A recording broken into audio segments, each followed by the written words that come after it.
Nako mga pre, nagsimula na po yung dayaan. Eto ngayon, sasabihin ko po sa inyo, talagang yung dayaan ay kumalat na po sa buong bansa ngayon. Eto po, breaking news po ito. Ay talaga namang mag-iingat po kayo. Wag pong, nako, talagang kakaiba itong nangyayaring dayaan ngayon. Kasi kung may dayaan po sa panahon ng labanan nila Fernando po Jr. at Gloria Macapalang Ulo, ay nako, mas matindi po yung dayaan ngayong eleksyon na to. Bukas pa po yung eleksyon. Okay, actually alas 12 na ng gabi ngayon ano. Pero pag mai-upload ko to siguro mga advanced maybe advanced. Oh.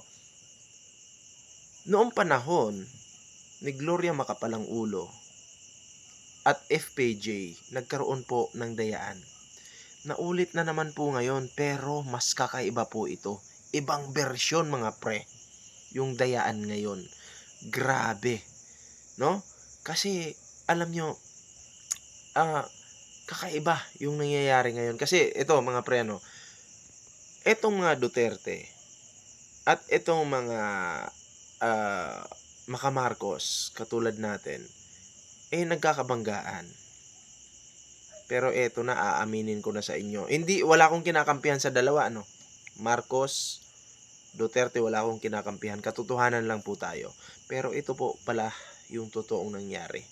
Confirm po talaga na nagkaroon ng dayaan. Bakit po? Ay talaga naman. Tingnan nyo itong mga Duterte. Dinadaya nila yung mga Pilipino.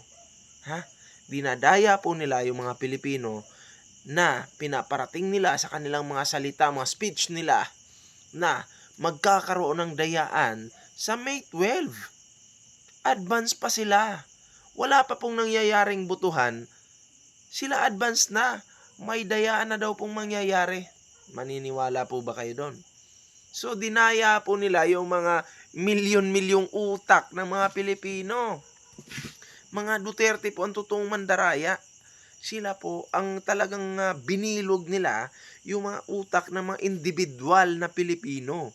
Hindi lang po hindi lang po mga botante, pati yung mga kabataan mga pre. No? Kasi talagang damay po dito sa kanilang ka-fake newsan at pandaraya. Pandaraya po ito eh. Mind conditioning ang tawag dito mga pre. Grabe yung ginawa ng mga Duterte, no? Kasi sabik na sabik po sila sa kapangyarihan. Nalulung po sila sa kapangyarihan mga pre. No? Gusto nila mang-api lang ng mga ng mga Pilipino. Yun eh. Yun yung nakikita ko eh. Unang-una si Pulong, ganoon naman yung ginagawa. Si Baste, 'di ba?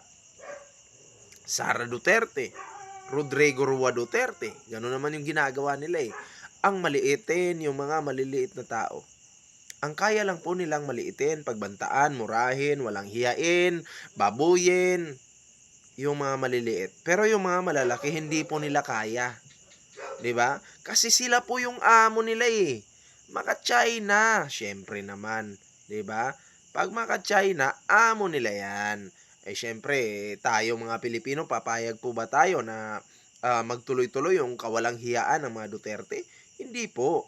Sabi ko nga, kahit itong si Camille Villar, 'di ba? Kahit itong si Amy Marcos, kahit Marcos pa 'yan, wag po nating suportahan 'yan kasi salot po 'yan sa administrasyon. Salot po ito si Camille Villar at itong Amy Marcos na to. 'Di ba? Straight po tayo sa inendorso po ni Pangulong Bongbong Marcos. Kaya sabi ko nga, bakit yung title ko o thumbnail ko merong dayaan na nangyayari dito? Kasi wala pa pong eleksyon, may dayaan nang nangyari. Ang mga Pilipino dinaya na nila Sara Duterte sa pamamagitan po ng mind conditioning. Pandaraya yun eh. 'Di ba? Wala naman tingnan mo yung sinabi ni Amy Marcos ngayon. Isang mind conditioning to para matakot yung mga Pilipino na yung ballistic missile ba yun nakatutok na daw sa Pilipinas, anytime pwede nang paliparin. Lumipad ba? May lumipad ba? Tanong ko sa inyo. Meron ba lumipad? Ngayon, dahil wala naman po, Amy Marcos lang yan, tao lang yan. Gusto lang magpabango ng pangalan yan tapos maniniwala kayo. May lumipad ba? Wala. still uto-uto pa rin kayo. Tatanga-tanga pa rin kayo. Oh. Ako hindi naman ako teacher, hindi naman ako lawyer, hindi naman ako kung ano, pero yung ibang mga teacher diyan, di ko nilalahat yung mga teacher. May kilala akong teacher na uto-uto. Naniwala doon sa sinabi ni Amy Marcos at ng mga Duterte. Pati kay Kibuloy. Alam mo, pag sinabing Kibuloy, kasamahan niya ng mga Duterte. Ganon yun. Kulto. 'di ba?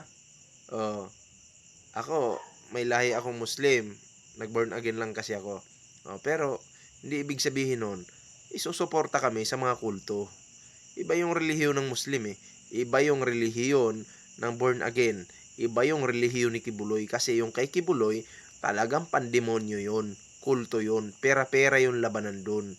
At meron pang, kumbaga ginagamit yung mga minor doon na para pagkakitaan nila, gamitin nila, magbenta-benta ng ganun. 'Di ba? So, alam mo, suportahan na lang po natin mga pre, etong alyansa ni Pangulong Bongbong Marcos. Ganun na lang po, no? Magtulungan po tayo. Bukas maaga ang gising ko bukas. Gigising po ako ng maaga bukas para iboto yung inendorso po ni Pangulong Bongbong Marcos. Yun po yung sa akin at sana ganun din po kayo.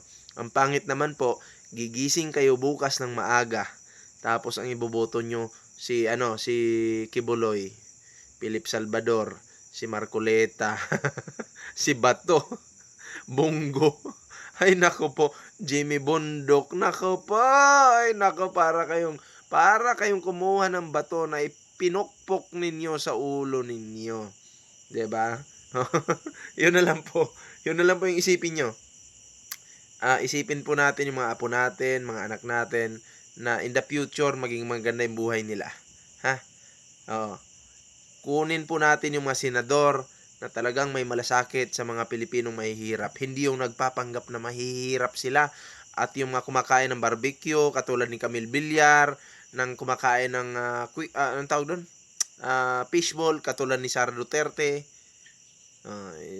Porkit ba kumain si Sara Duterte ng fishball, pag inendorso niya yung mga kakampi niya, iboboto nyo na?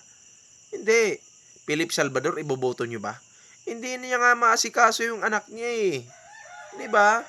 Asikasuhin niya muna yung anak niya bago siya tumakbo, bago niya ayusin yung Pilipinas. Hindi niya nga maayos yung anak niya eh.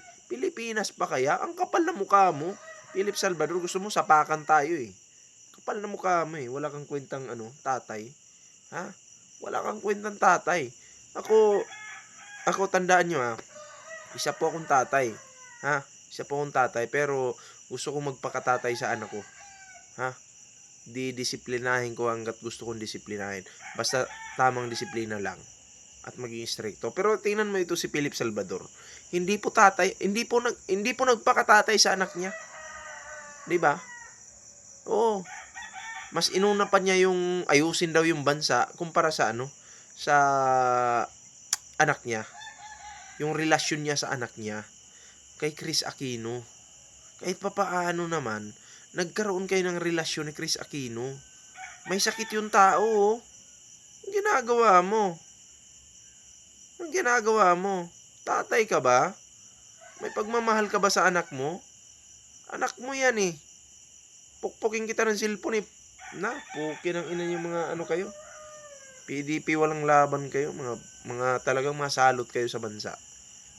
Pera-pera lang kayo. Yan si Philip Salvador, walang pera yan.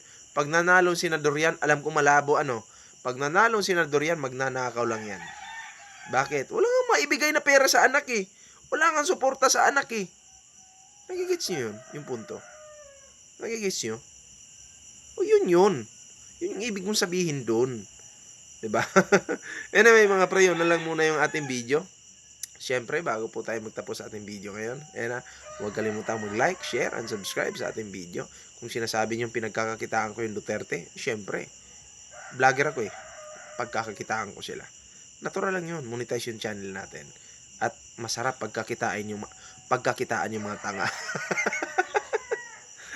Yun lang guys, at yun paki-like, share, and subscribe. At bukas, abangan nyo po, meron tayong bibisitahin bibisitahin ko yung bahay nung isang tao na yon na talagang may pinasok siyang isang bahay. Okay, malapit lang dito sa amin. Bibisitahin ko yung bukas. Kakalampagin ko yun. Ah.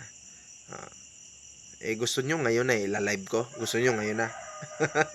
Mag-comment kayo. Sige. Alamin ko yung comment nyo. Kalampagin natin. Kasi, ang pangit kasi dito, nalasing yung tao. Pumunta nun sa isang bahay. Ngayon ko lang nalaman Pumunta doon, tapos, yung mabintana, bubuksan niya. Manya ako lang puta. May anak pa naman siyang babae. Mag-comment kayo kung gusto nyo sugurin natin ngayon. Gusto nyo i-live ko ngayon, susugurin natin. Hindi ko alam yung bahay, pero alam ko dyan lang banda. Sugurin natin ngayon. Ila-live ko yan, ha. Abangan ko comment nyo. So, bye-bye muna pansamantala.